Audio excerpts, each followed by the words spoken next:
Assalamu alaikum wa rahmatullahi wa barakatuh. Good evening, everyone. I just would like to make sure that you can hear my voice. I would like to ask my colleagues, Ahmed or Faisal, to confirm that you can hear my voice.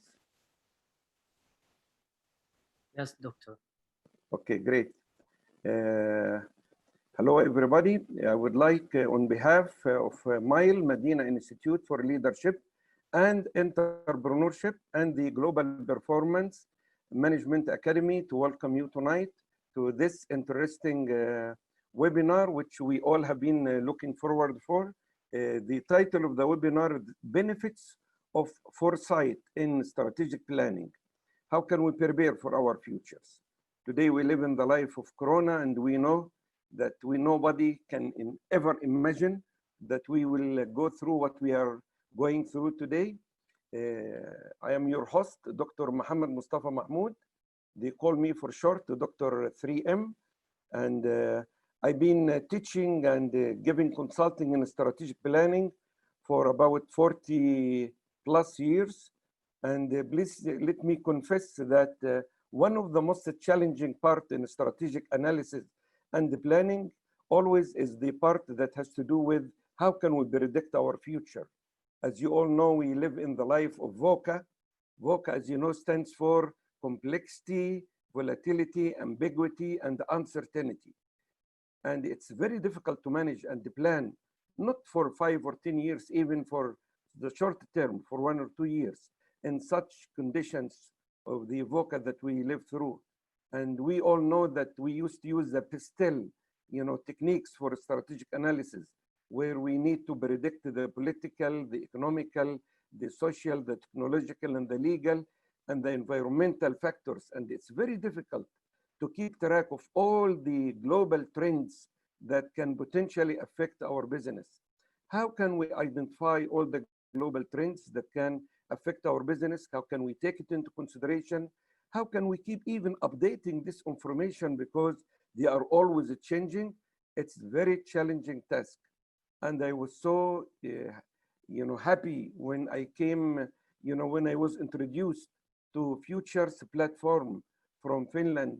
This group, in fact, have done a marvelous job in assisting anybody who's interested in planning for his organization on how to identify all the trends that are relevant to his business, and how can you treat and analyze this information and build scenarios for your business. I don't want to take much time from our notable speakers. We are so happy today to have 2 keynote speakers from Futures platform.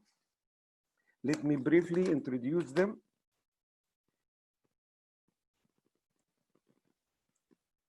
The first is Dr. Tumo Kawusa. He's a content director.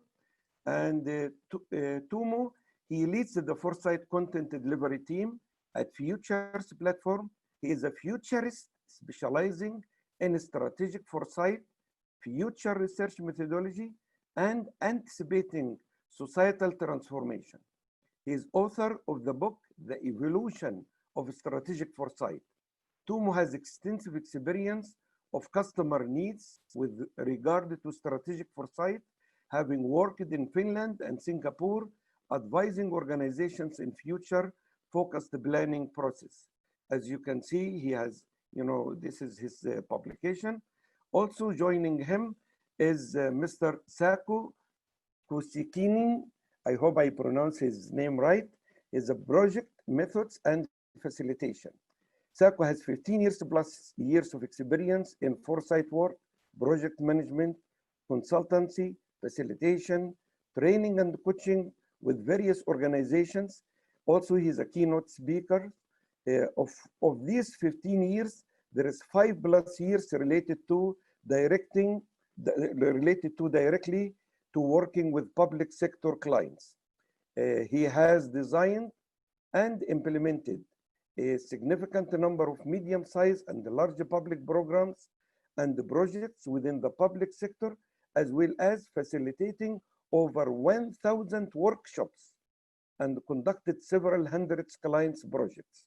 We are so pleased to have both of them tonight with us, so we can all learn about how to use the future trends, assimilate all of this information, keep ourselves updated, and examine how this will affect our long-term strategies. I would like, without further ado, to invite them to take control of the presentation. So if you don't mind, just share your screens and you will be ready to go on. You will have, about 50 minutes plus or minus to cover your presentation. We are very eager to listen to your presentation. Following this, we will have a short question and answer session. And I would like to ask my esteemed guests if they have any questions, just log them in the question and the answer bottom at your control bar. Thank you so much. And Mr. Sacco, you can go ahead.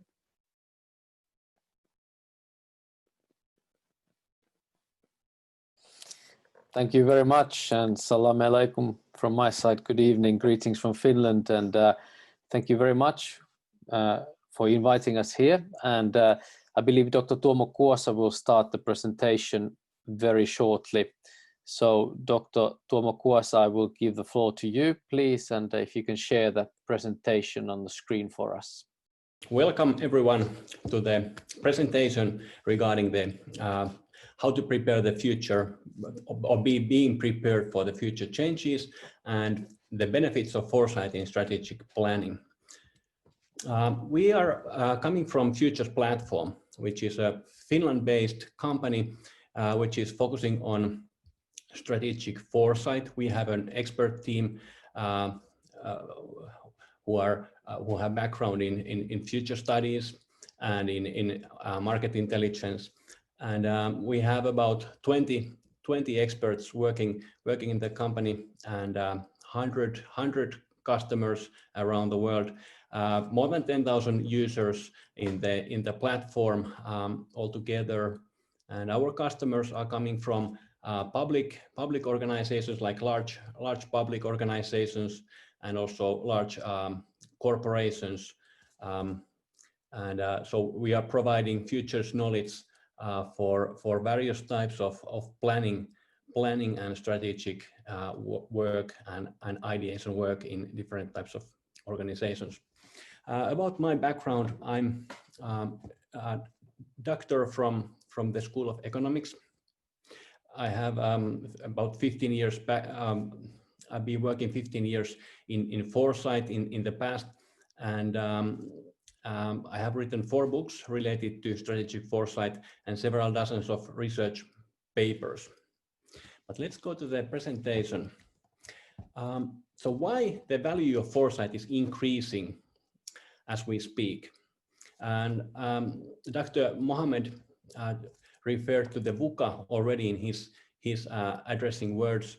VUCA is actually the situation where we are facing the constant increasingness of turbulence. The whole human world where we are operating is less linear. Non-linearities, many types of disruptions in the changes are affecting our functional environment. So the trends are shorter. The history-based knowledge has less and less value all the time as we speak. The complexity is increasing, and complexity means that it's the overall environment is not only complicated, but it is also in constant change. And in this kind of environment, it is very hard to define the changes, because we are living in middle of these changes. So this is one part of our work in foresight. We need to identify what kind of trends or emerging issues are going forward. And there are no names or boundaries for these issues. So we need to identify these and define the boundaries and name these new changes that we are facing. So this VUCA world is describing actually everything we are facing at the moment. So the changes are fast, trends are shorter, and in this kind of environment, foresight is providing the advantage for the strategic planning.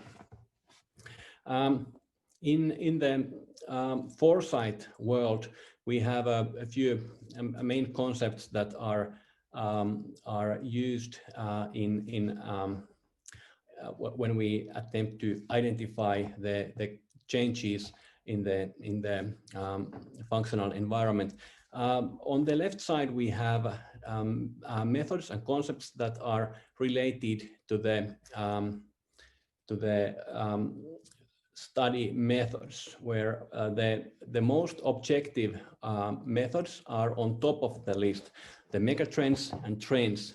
These are providing knowledge which helps us to understand the big picture. Then when we go lower in this axis, we go to the drivers and scenarios, and this is bringing the understanding of the alternatives of the changing world.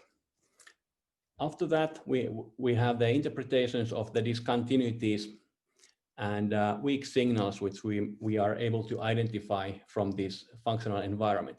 So here we are doing horizon scanning, identifying issues that are emerging or changing as we speak. So that is providing the knowledge that helps us to be vigilant. As we go lower in this objectivity, we go to the wildcards and finally to science fiction. And this is area of foresight as well, but this is more likely area of liberal ideation. So here we ideate things that may go forward, which are not necessarily linked to the existing trends at all. So in this VUCA world, how the foresight methods are helping organizations to be more productive and more competitive.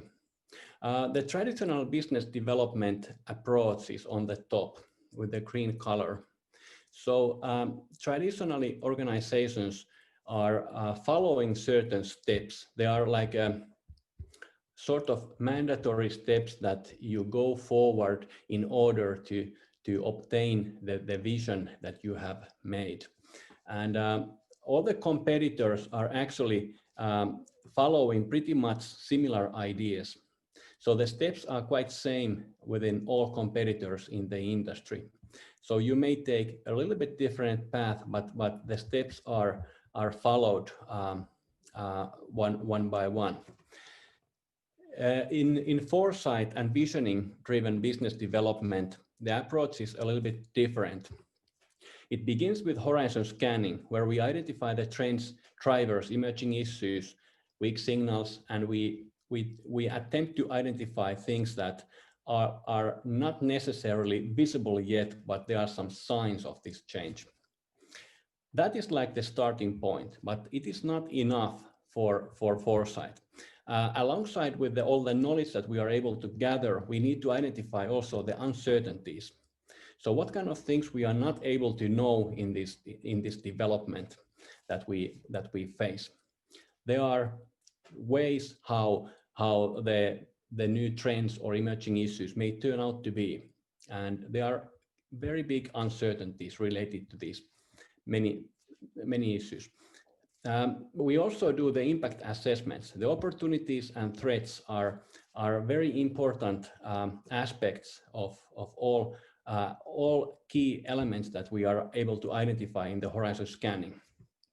And based on the uncertainties that we identify and the impact assessments, we are going forward to the out-of-the-box options. So we are able to open these uncertainties into different plausible ways how the development may go forward.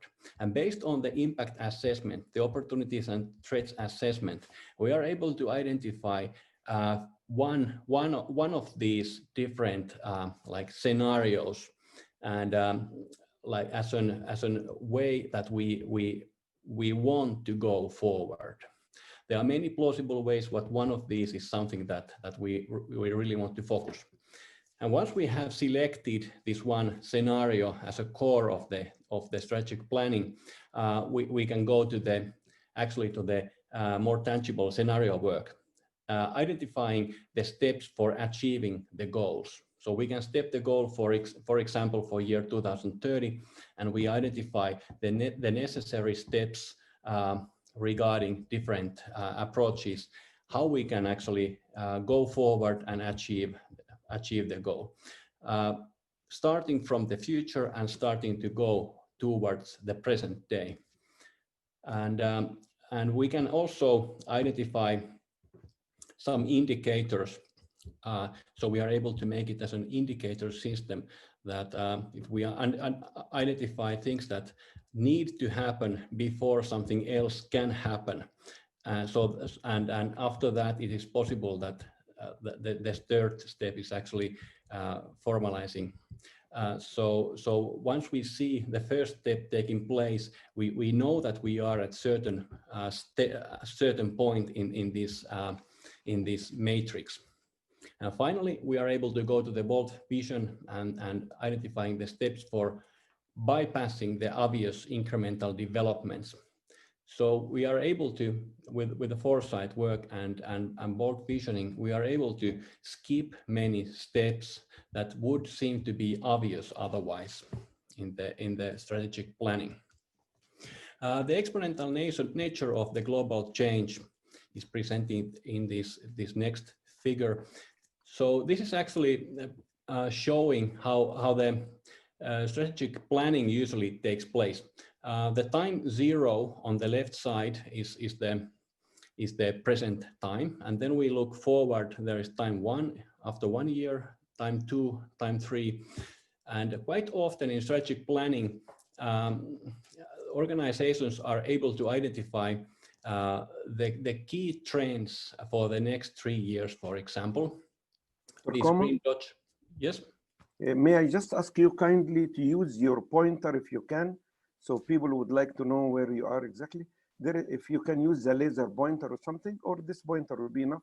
Yeah, you have a choice there. Let's see if I have a pointer. Yes. Pen.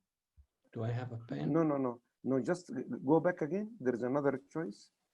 Just yes. No. That's the same bottom. There is a pointer and a pen. I'm sorry. Okay. No. Okay, that's fine. Let's go back to the figure. Okay. Just use your normal pointer then. Yeah, this is fine. Thank you. So usually organizations are able to identify and prioritize out of the very many trends. For example, the 10 or 15 trends that you are focusing and which you are observing how they are evolving. And this can be done in a way that we can say that this is probable development. But wild cards are something that needs to be benchmarked alongside with these trends. We attempt to bring challenging issues that may change the direction of the whole planning work with various types of wildcards. For example, COVID-19 was a wildcard that took place in this 2020 year. And in 2019, we hardly had any idea that COVID is really going to strike us that hard. But in our database, the pandemia was a one wild card which was discussed and debated as one of the challenging things that needs to be taken into consideration once we do strategic planning. The thing that we consider to be the most influential wildcard in 2019, when we worked with the Emirates government, was actually the war, the major war breaking out in Middle East. That was something that was considered to be the very, very probable wildcard breaking out.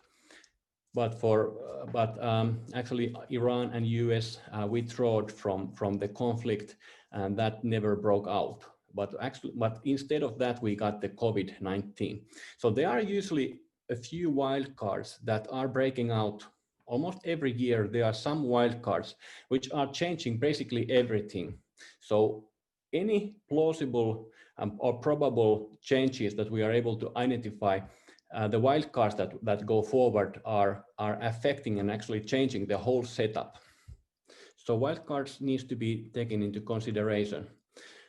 The probable development can be actually mapped for a couple of first years, but the further we look to the future, the more there are plausible issues, plausible trends that may go forward. And if we look even further, the domain of possible things grows very big, and it starts to be very hard to say what kind of things are more plausible than others, and even harder to say that some things are probable in this development.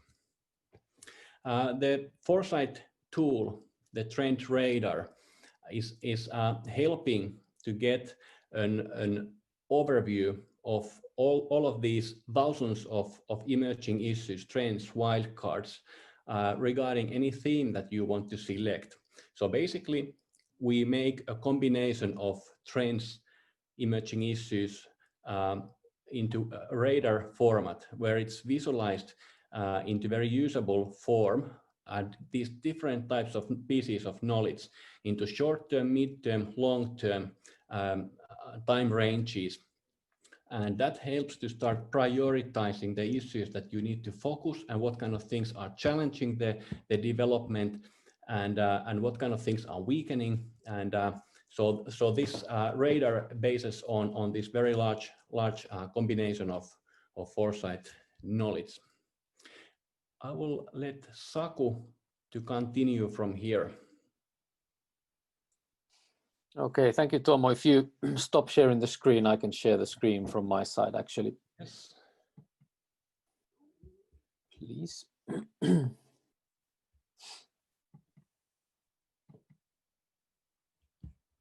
Just press stop sharing. Okay, thank you very much.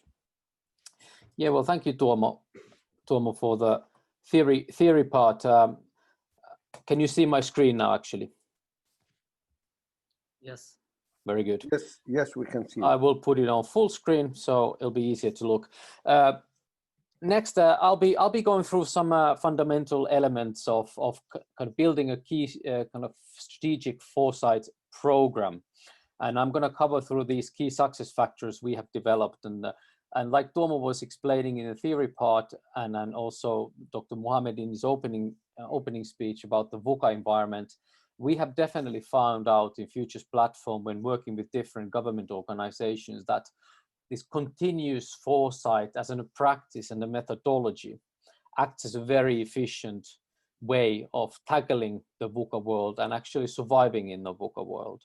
So I'm not going to cover obviously through the whole program. I'm going to cover through a few of the core key elements and parts of such a program. Hopefully also have time to elaborate on a few examples and also show you briefly the platform and the radar Tuomo was just initially talking about, and the radar is definitely the focal and central part of foresight work in a very core center of it.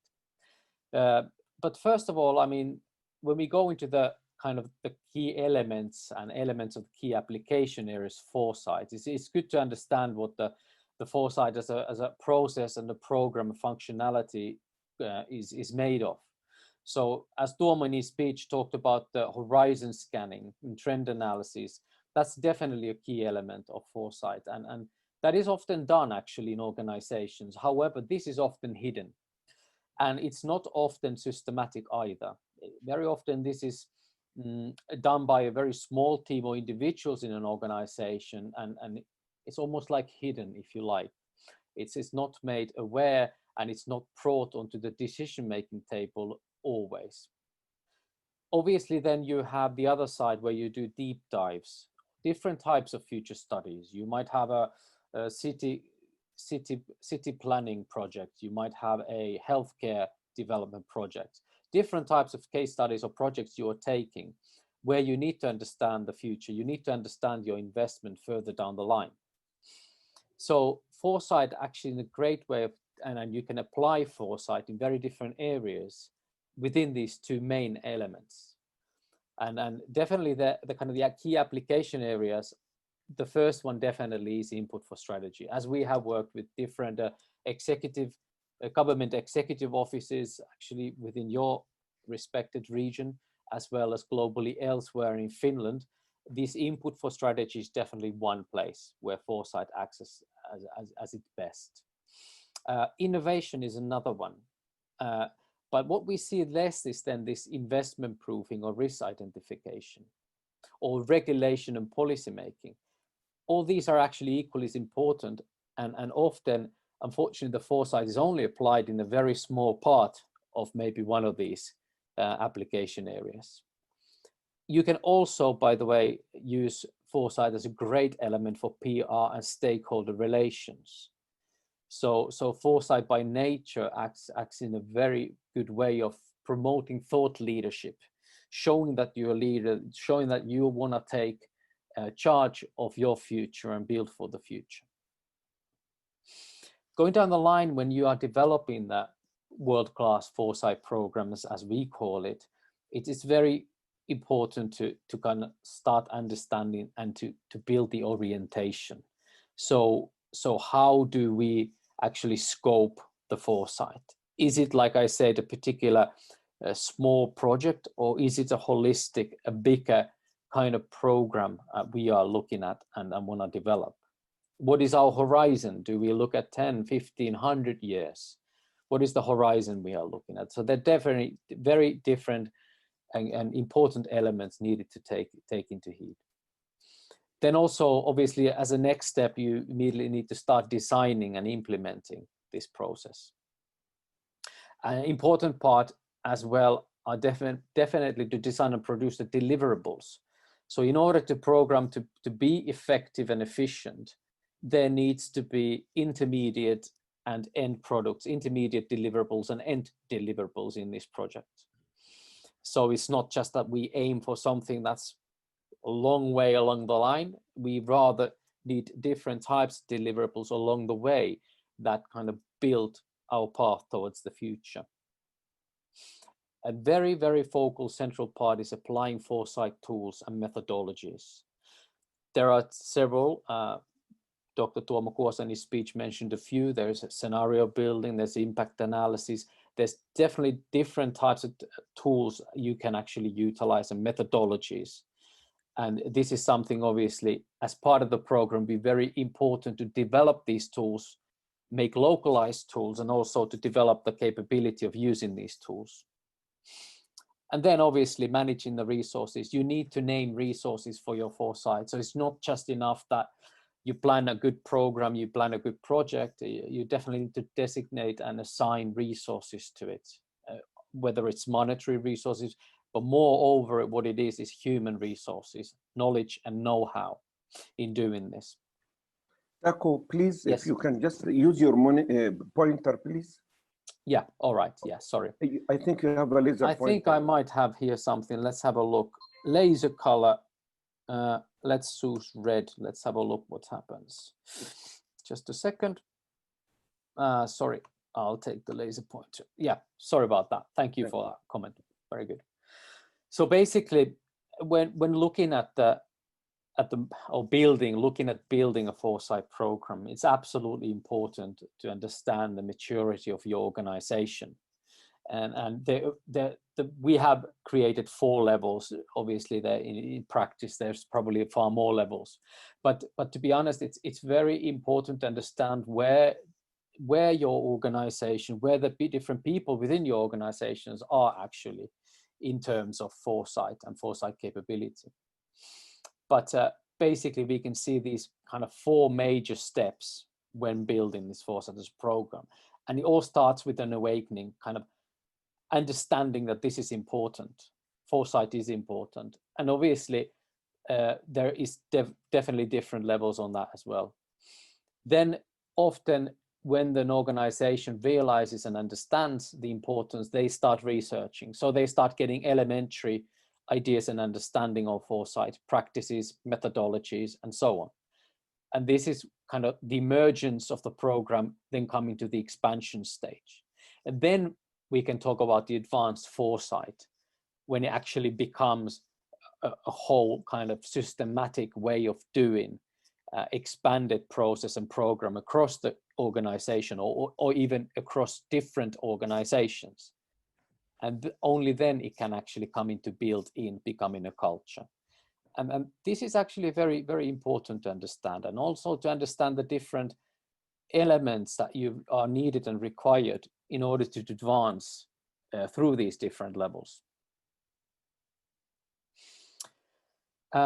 Also, obviously, there are best practices and in building this foresight culture. So time, you need time. It doesn't happen over one night. So foresight definitely is not a sprint. And I would say it starts, maybe the branding, it's a bit strong word or commercial word, but it starts with definitely with kind of naming, giving it a name, giving it a focus, giving it a purpose. Why are we doing this? Why are we particularly doing foresight? Only then you can start building awareness, gaining acceptance, and then gaining assistance on these program levels. So there's definitely important factors in branding it. So giving it a name, giving it a focus, naming people, actually kind of assigning people to different tasks. And then obviously going to the understanding the needs. So really understanding the different needs, because organization does have different needs. It's not all one union need to build foresight, they're different needs. And then starts the demonstration stage, getting the proof of concept, if you like. And then we can go into the deeper insights and so on. So basically, to put this all together, there's kind of certain benchmark indicators in this. So as we covered already, it's important to answer the right questions and understanding how are we orienteering for this. Then defining the processes. What are our processes, ways of working, methodologies in applying foresight? What deliverables our organization people need? What do we need in order to make this in practice? What types of tools, platforms should we apply? And then obviously the resources. So I know there's a lot of information in a very short time period, but we wanted to share you with the thoughts and idea of kind of what are the key elements when we come into a foresight program. We obviously help organizations in very different ways. Not always a foresight program is needed. Often it could be just an individual scenario process or something else. And we have kind of two examples we very quickly share. I'm not going to go deep into this, so I'm going to talk these through. Is that just recently with the COVID especially, we've seen a lot of organizations trying to kind of understand the COVID. So basically, they are really much building this kind of environmental analysis or situational analysis on COVID impact. What's facing us now? How do we recover from this? What's the initial impact shock? How do we recover? What do we do time after? And we applied our system and portal for the Finnish Ministry of Transportation and Communication, actually just this year in the spring when the COVID hit us, is to actually identify the key trends and drivers from their perspective in this COVID situation. And then we unveiled the scenarios on how can we recover from this. So we built alternative scenarios. Last year, we worked with the Department of Health, actually very close to your region. It's a public organization. And there we again then applied the methodology and system and our platform into building a foresight program. So it's a far more longer period. And part of that program, the main element, in fact, was using a AI-based systematic platform and a tool to assist the organization in this work. So no system or tool or technology will give you all the answers or do the work for you, but it can act as a perfect and a brilliant solution for enabling and making this foresight applicable to everybody who needs it, making it visual, making it shareable.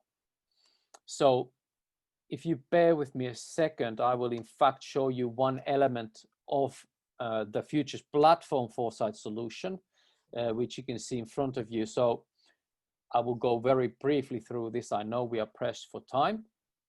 So basically, can you see all this? We call it a radar with different colored dots in it. Yes, we can see. Very good, very good. So this radar is in fact one element in our Foresight platform that we apply for different organizations in doing, whether it's just a scenario process, whether it's horizon scanning, or whether it's a whole Foresight program. Idea of the radar is, and you can see, the radar you see in front of you now is COVID-19, the world after. So idea of the radar obviously is you have a context, a theme, COVID-19. How does the world look after? You then, and this is then automatically assisted and done by enabled by our futurist team, Dr. Tuom and the others, actually created a framework of a radar with sectors, splitting this particular theme or topic into different important sectors. So economy and trade, society, health and well-being, working and living, industry, manufacturing, services, and consumerism. So this is kind of the basis to divide the whole topic into the sectors. And each sector on this particular radar is in fact represented by different types of phenomena. These are trends of phenomena. And we have different types. We have the green ones, which are phenomena getting stronger. So they are on the S curve, on the hockey stick stage. We have phenomena that are getting weaker as we speak. So they used to be strong, now the effect is weaker.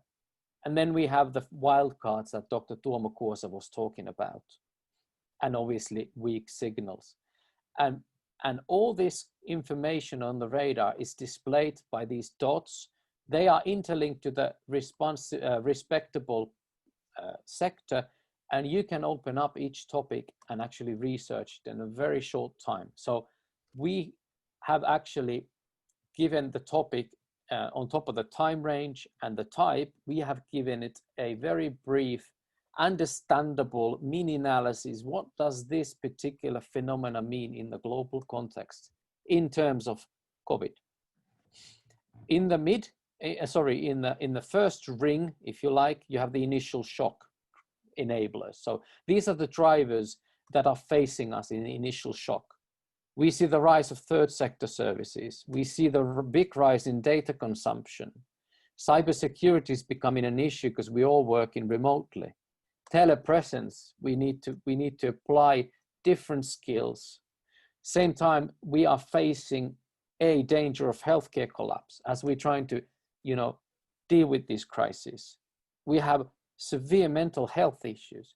So all these items we need to then evaluate and understand in terms of the initial shock stage. What is impacting us and how do we respond to these elements? And then more importantly, going beyond the adaptation and the new normal, we go further down the line and trying to understand what happens next. What is the next way? What do we need to take into consideration once we start recovering here? Are we going to have a joint corona fight, or is this an illusion? Is the health monitoring space is becoming more viable? Is citizen entrepreneurship actually coming up again, and so on?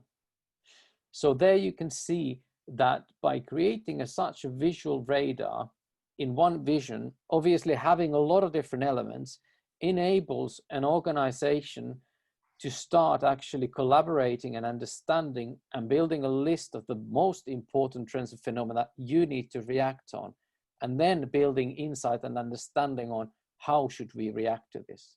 And for that, we have different types of tools all the way to scenario building and just doing horizon scanning. We don't have time to go through those, but I thought it might be interesting to you all, the visitors, to see this type of a thinking and a methodology done in a software platform way, connected with artificial intelligence. So I think we are now going to the last stage of our presentation, if I understood right, our timetable. So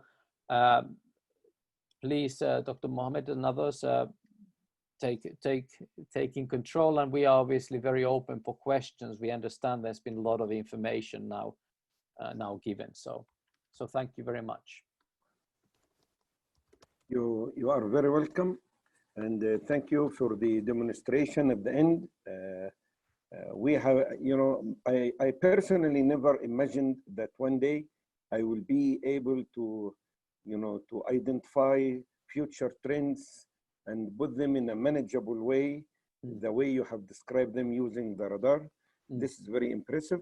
I just, you know, before going, have you concluded your presentation so I can just share some of the questions? That Yes. Great. Yes. Thank you. I would like to ask my, you know, the participants, if you have any questions, just instead of going to the chat section, go to the question and answer section and insert your question there. I am interested myself to, this is me, it's huge, to find out what methodologies and tools do you use to continuously update such high quality, you know, future database?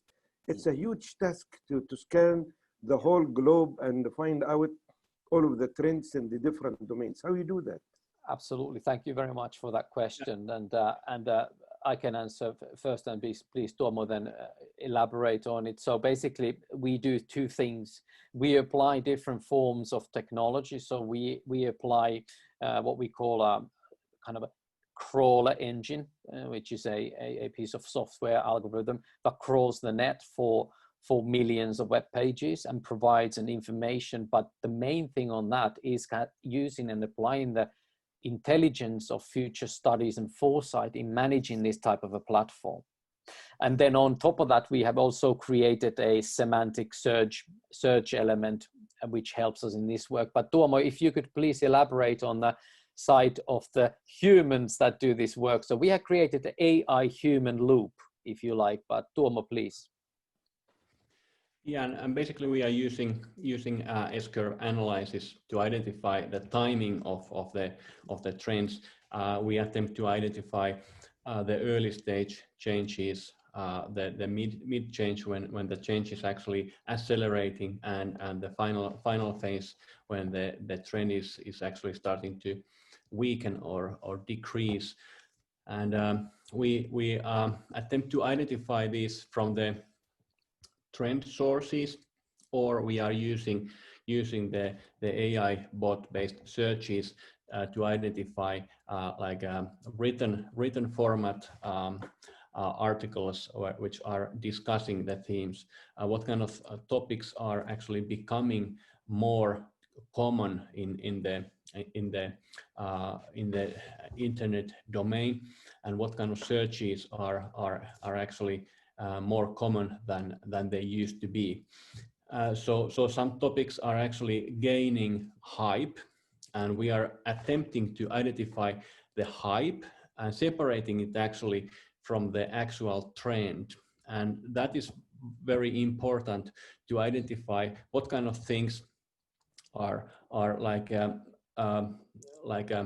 expected to go forward very fast, but as it seems to be more hype than a real trend, it needs to be taken into consideration. So the timing requires multiple data sources, assessments, and we are combining studying several trends that are actually affecting each other, making some cross-impact analysis regarding the changes that we see. And actually we are using a taxonomy where once we know that certain trends are going at certain pace forward, and the trends are interlinked. And in this setup, we are able to see what kind of changes are very probable within these other trends that are like backing up the development. And if there are some bottlenecks in the development, we may make conclusions that this development cannot go as fast as it would go otherwise. And all this is linked to the hype that we are able to identify, and also to the quantitative trends that we are able to identify regarding these different issues. Yeah. And then thirdly, We of course have our large international futurist domain with which we are discussing and getting feedback from our content advisory board, for example, regarding these different market areas developments. And fourthly, we have large customer projects. For example, if we work with the Ministry of Traffic and Communication in a scenario project, we are able to identify during the project a lot of things that they consider that these are something that they are very concerned about. Some things that they consider that these are this is like old knowledge, that there is nothing new in something. And then there are some things that they are very surprised of. All of that, these things are sort of pieces of information that we are able to gather regarding the domain of transportation, for example. And so we are like connecting the dots when we are working with experts from different fields and trying to identify what kind of things the experts in the field are actually sensing or regarding as very novel things. And this information we take forward to the production process. Thanks, Tuomo, for that. And especially, I want to highlight one thing. So to make it kind of in a nutshell, it is a combination of utilizing technology, data sources, enabling objectivity, and avoiding bias. And this can be done through the education and the background of Dr. Tuomo's team and the people that we have together on how we program our platform as well. So they're very much to do with objectivity and unbiased also. Excellent. And, yeah.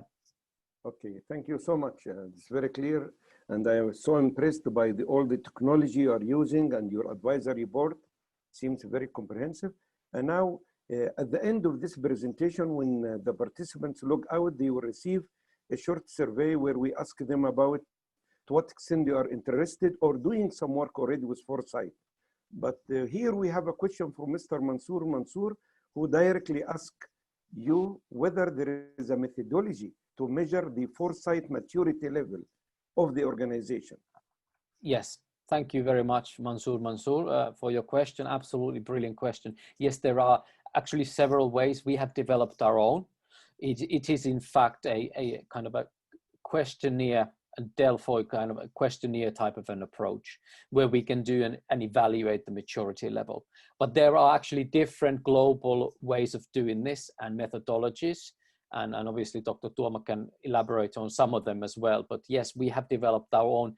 Our tends to be more practical way of doing this. But that's actually very integral and important part of preparing and starting to do the Foresight work. Thank you for that question. Very good. Okay, we have another interesting question from Athir El-Kapsi. She said that the radar, have identified for us several phenomena. Yes. But does the radar tool provide us some mechanism through which these phenomena can be correlated and you can find a relation or, dependency or among those phenomena? Absolutely. Athir El-Kapsi, thank you for your question. Very, very good question indeed. This is something we actually ponder every day, don't we, Tuomo? But to answer shortly, and Tuomo, please elaborate on this issue because you know far more of this. But basically, yes, we do. Inside the phenomena cards I was showing you very shortly, we show what phenomena are interrelated. So if I open a particular phenomena, if you scroll down, there'll be a list of interrelated phenomena. So yes, we do. But then there are different layers of obviously looking at this correlation. And this is something we are very keen and really looking into how could this be done even better. But Tuomo, maybe you can also talk about the correlation of phenomena, sorry. Yeah. So in our taxonomy, we have 30 major themes. like thematic areas, like for example, global economy or health and well-being or raw materials and so on. And under these major themes, we have certain mega trends, drivers, like big trends. And beneath these big trends, we have a lot of smaller trends, like micro trends. And all this content that we have is linked to these 30 different major themes. So when you start studying, for example, you take like raw materials, for example, you will get a lot of information which is also interlinked into smaller clusters. So so we cluster knowledge that are like trends that are strongly interlinked together inside these trend cards, as Saku explained. So they are like reading instructions. What are the other trends you should be studying or reading regarding this particular trend, and then the larger picture is around the theme is built inside this larger thematic area. For example, what are all the things that are related to the raw materials development in the future. Okay, thank you so much. Thank you. Now, as we know that the trends which are relevant to your organization differ from one organization to the other. You might be a bank or a retail or a municipality and so on. So Mr. Rashid Al-Jalajil is asking, how can you customize the radar so it filter out only things which are relevant to your business? Well, thank you very much for that question. For that, we have actually created a semantic search AI element, which enable and different types of filtering and tagging elements inside the platform. So in fact, you can in seconds filter out the most relevant topics based on your question. Then we also have enabled an automated radar creation process when in a couple of seconds you can write in for our AI question, future finance, and it will immediately bring up the certain elements and interconnected phenomena related to that topic for you to create your own radar in a few seconds. So this is something we have been developing and really working on how to make this easier. So yes, we have been automating it. However, there's always an element needed for adapting, editing, and localization, of course. So there you can also add your own relevant content when you like. Great, thank you. So Mr. Yusuf Abu El Saud is asking about after you identify all of these trends, so you have so many forces that can influence your future. Yeah. How can you utilize this at the end to identify the best strategic goals in such dynamic days? Well, there are like two different parts in the answer. So if we talk about the users, then we recommend that it is done in a collaborative way. So we have pre-made radars, as I mentioned, these 30 thematic areas. So we have pre-made radars to all of these areas, to which we have made a prioritization of 60 most important trends and developments regarding this thematic area. And that is a starting point for your working.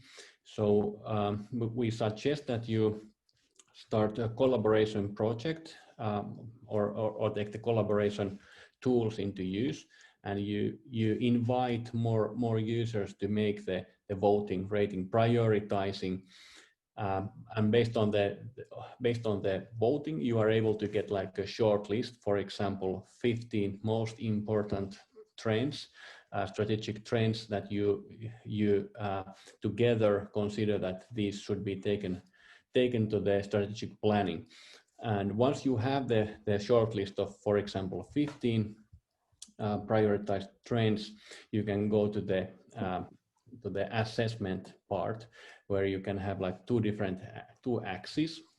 and you, for example, is this opportunity, big no or yes, and then the other question is this a threat for our existence or for our organization's success, and yes or no, and all alternatives in between these. And based on these assessments, you get a 2x2 matrix where all these 15 trends are located in different boxes based on the assessment.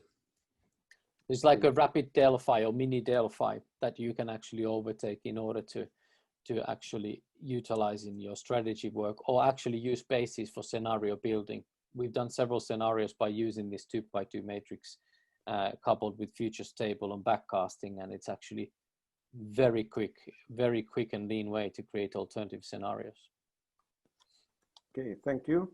Mr. Khalid Ashkar is asking whether this system is a live dynamic one, so you get an ongoing updating of the content based on a defined set of parameters that you can set? Absolutely, that's what it is. It is a live radar. We have constant flow of news, so you get constant online news integrated into the phenomena, linked into the particular phenomena. You also then, our futurist team, obviously aiding the platform, using the platform, they also update the trends in a quarterly basis. So it's constantly updated. Yes, it's a living radar. We know that Finland has been, one of the top countries when it comes to education. And Mr. Yusuf Abul Saud is asking a question about education.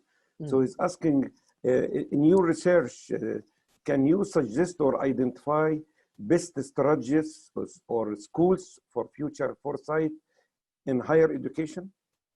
Absolutely. Tuomo, please. Yes, I'm trying to recall what is the name of Sohail Inayatullah's new school, how to become futurist. So we are in collaboration with Sohail's futures thinking. Do you recall, Saku, what is the Meta Future is the company organizing it. Yeah. And then and we have as well, we have a Futures Academy in Futures platform. So we have a first module, which is we are ready to launch it very soon, or we are announcing actually the existence of the module, and there we have a like a basic course. What is foresight, futures thinking, how to do foresight, and also questions how the tool can be utilized regarding these different methods, for example, that are introduced in the academy, like trend impact analysis, for example, or scenario work. So how the tool can be utilized regarding these. Yeah, but then of course Turku University. And Turku University has leading master's program. Actually, all of my team members. So I have 6 futurists in my content team, or actually seven if I'm included. Then they are all graduated from the master's program of future studies in Turku. So that's one of the most prestigious educational program in future studies. Amazing. Master degree in future studies. Yes. This is very interesting. We would like to know more later about this. I'm sure that many of our the participants today are very keen to know more about the master degree in future studies. You might be aware, Tuomo and Saku, that in Saudi Arabia, Saudi Arabia government launched the Saudi Vision 2030 about 3-4 years ago, and many government agencies already spent lots of time and effort to develop their long-term strategic plans, and all of a sudden we got COVID-19. So Mr. Nabil Saig is asking, Do we need to refresh our strategies and the business plans after COVID-19? That's a great question. For us, what we have seen definitely, we call, and our very good friend René Robeck also calls these organizations vigilant organizations. We have seen the vigilant organizations really taking a close look at this situation and doing immediate situational analysis. And then we have worked with several of these organizations, in fact, by, if not weekly, then monthly, evaluating the changes in the situation. The change is so rapid. There's so much volatility. There's so much uncertainty and complexity in the COVID situation. You know, is there a vaccine coming? When is it coming? Is the second wave coming? And this requires a very close look at strategies, but also actually the very even short-term future. And really applying the skills of foresight in this is very efficient. So absolutely, yes, worth it. Yeah, and as I explained in my presentation, I showed the funnel where there are like a organization may prioritize the key trends for the next 3 years, but there are some wildcards that go forward every year, and you need to make some preparations, assessments regarding these most potential wildcards for the next year, which are challenging your plans. So actually the strategic process, we would recommend it to be like a constantly flowing, like a dynamic process, so that once something is actually happening, like the COVID breaks out, or a major war breaks out, or something like that, which is like a very surprising new thing, it is recommended that the strategy is opened right away, and the new round of horizon scanning and uncertainty assessment and the foresight process is started again, and you re-evaluate the trends and the impacts that you considered earlier. So in case of COVID, yes, a lot of things are changing, and they never go back as they were. And it doesn't need to be complex. You could even just start doing, let's call, trend sessions or COVID situation analysis sessions, you know, breakfast meetings or so on. It doesn't need to be always rigid. It can be quite informal also.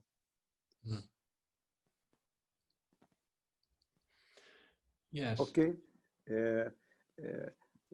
The previous question, we had a question before about higher education. Now Mr. Khalid Timsah is asking about K-12 education. Have you applied your foresight model to K-12 education system, especially after COVID-19? That's a great question. We work with different educational bodies. We tend to work with universities, with strategic planning, innovation departments, research science departments. But what we have seen in Finland, especially, which Finland is world known for the education, we started working with cities. So we work city of Espoo, city of Helsinki, and some of the people in the city development came with an idea: why don't we take this radar thinking and the foresight thinking into schools? So yes, we have applied. It's actually been all the way tested from elementary to high school, but I would say it's more suitable for the high school, K-12 and beyond segment. And it can work from two ways: foresight as a way of thinking, as a way of looking and taking care of your own personal future, kind of a philosophy of foresight. But then definitely the foresight content. It's extremely important to understand how to read trends and phenomena, how to read our surroundings and understand, make it understandable. And the teachers also use the radars for educational content, because it's factual data, academic founded, a lot of the information. So yes, absolutely. Okay.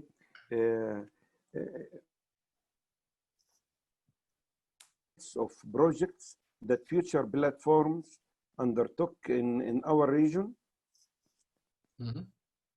Yes, we have worked with the executive offices in the region, and then obviously with the government ministries or departments in the region for scenario work, for radar-based horizon scanning work, as well as planning and developing foresight programs. Yes.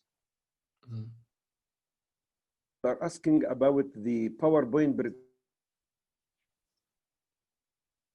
and they are asking if they will be able to get access to copy of the presentation. Another thing, we are recording this, so they are also asking if they can get access to the recording of this video. Mm. By all means, yes, and we can share the PDF, don't we, Tuomo?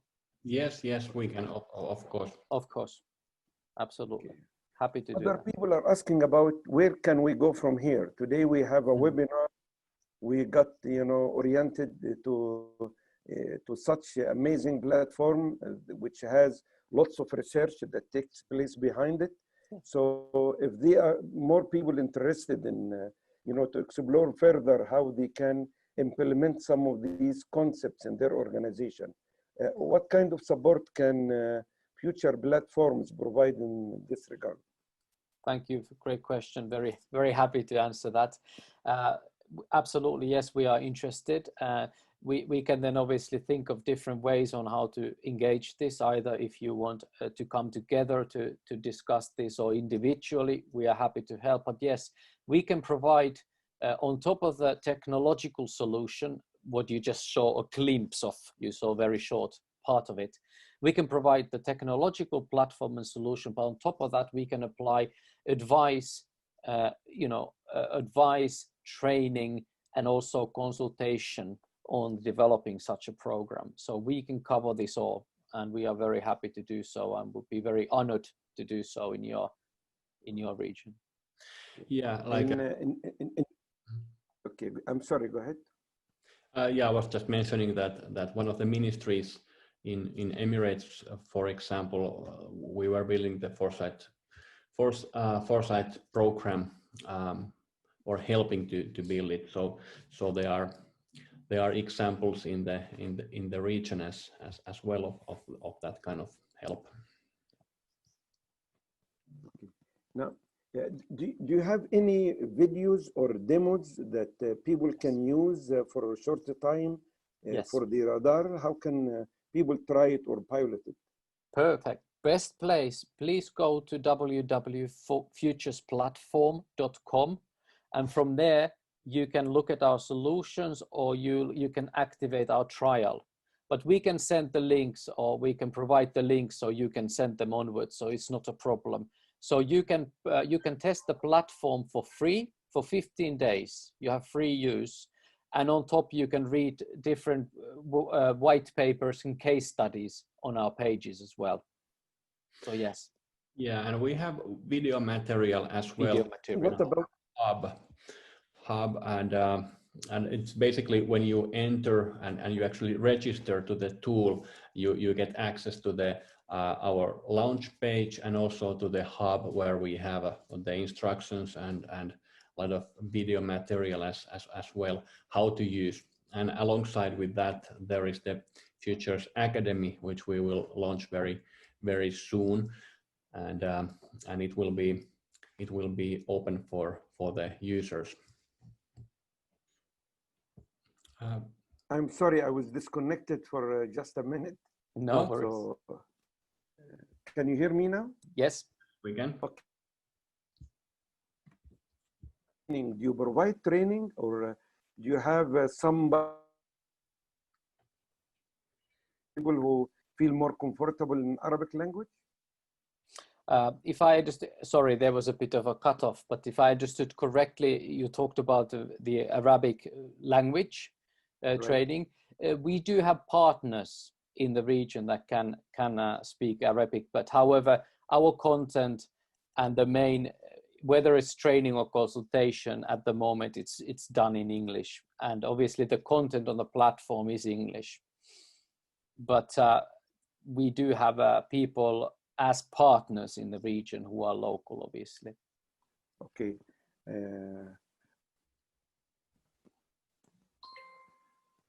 Thank you so much. I think now it's 10:19. It has been 1 hour and 20 minutes.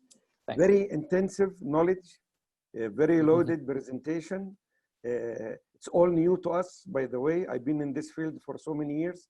Yeah. I never imagined that one day there will be a tool behind which there is such massive research and data collection, algorithm, and advisory board that can provide such trends in an accessible, easy to manage and handle. You devoted your time for this presentation. Thank you. Yes, we are very. Yes. I came to discover that we are in the same time zone. Yes, we are. Is it 10:20 p.m. your time now? Yes, yes, it is.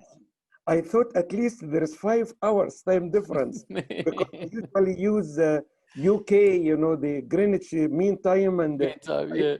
in the map you are west of Greenwich, so I thought it will be 2 a.m. your time now, but I was happy to hear that we are in the same time zone. This will encourage us to ask you for more presentations in the futures. Yes, and happy to do I am very happy that almost 100 participants very good to us throughout this presentation. I got so many messages of thanks and appreciations, and to you and to both of you for your time. And at the end of this presentation, everybody, as soon as you log out, there will pop a very short survey, about 5 only questions will come to you, which will ask to what extent you are interested to learn more about with FB future platforms, to do more engagements and to share more of their knowledge and experience with the both government and private sectors organization in our region. I would like to thank you deeply, and I appreciate very much your very concise presentation. We value very much the effort that you have put into developing this software and the methodology and the behind the software. Thank you again, Mr. Tumo and Mr. Sako, and we look forward to have more presentations with you, inshallah. Thank you very much. We are highly honored to have this opportunity. Thank you. Dr. Tomo, thank you, Mr. Sako. I advise the participant to create an account, to go to the Future Platform website and create an account for 2 weeks or 15 days, and he will find a lot of useful and related to the subject information. Thank you very much. Thank you. Thank you very much. Okay, good night. All the best. Stay healthy, everyone. All the best. Thank you. Bye-bye. Bye-bye. Bye-bye. Bye-bye. Bye.